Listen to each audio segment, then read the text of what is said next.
How are we doing today, guys? Watch display here. Sorry I haven't done any videos. I've been super busy with my jobs as well as my businesses. So I wanted to catch up. I've gotten significantly more watches since the last video, but I haven't got a chance to really do any videos. Today I have for you a neo vintage Rolex Air King Precision. If you notice really closely on the dial, this is a T switch. So these are tritium markers on this Air King. I've always really been interested in the Air King. I've always liked the actual font. Even when I was younger, I actually was considering, because my first Rolex ever was a Datejust, I considered the Air King, but at that time, I thought that 34 milligrams, I'm definitely still in work mode, hence why I still have the Apple Watch on.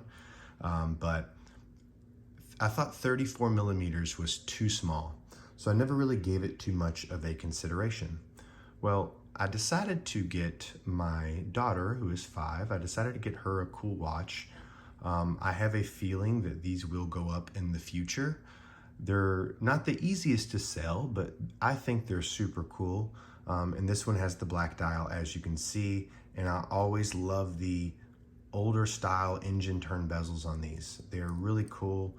You have this, what's cool about this one is it's being neo vintage. It has this kind of top hat type sapphire.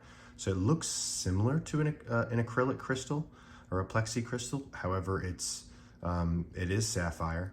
And you'll see that the bezel on this one, it's different than the standard bezels that we normally see, like fluted or the smooth, or, and I'm not saying specifically with the Air King, I'm just saying in general. It's kind of got this kind of concave, it's, you know, bigger. It gives it a little bit more of a broad stance on the wrist too. And this one is actually on a Jubilee, which you don't see very often. Normally you see these on the Oyster bracelet. I did get this one full set, and you know, it's a great watch.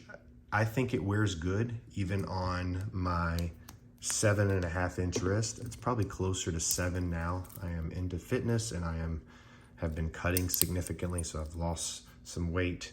But you can see that it wears good on my wrist. I mean, I think my wife one time mentioned that she thought it looked a little too small.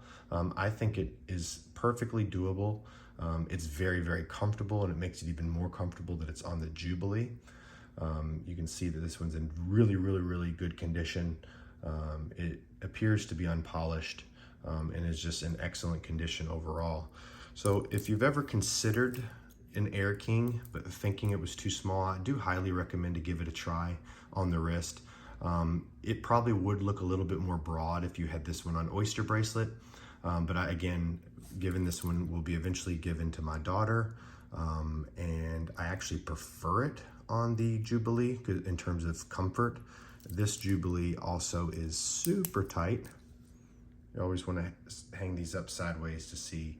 It's hard to do it with the camera, and at the angle that I'm at, but you can see that this is not slacking at all.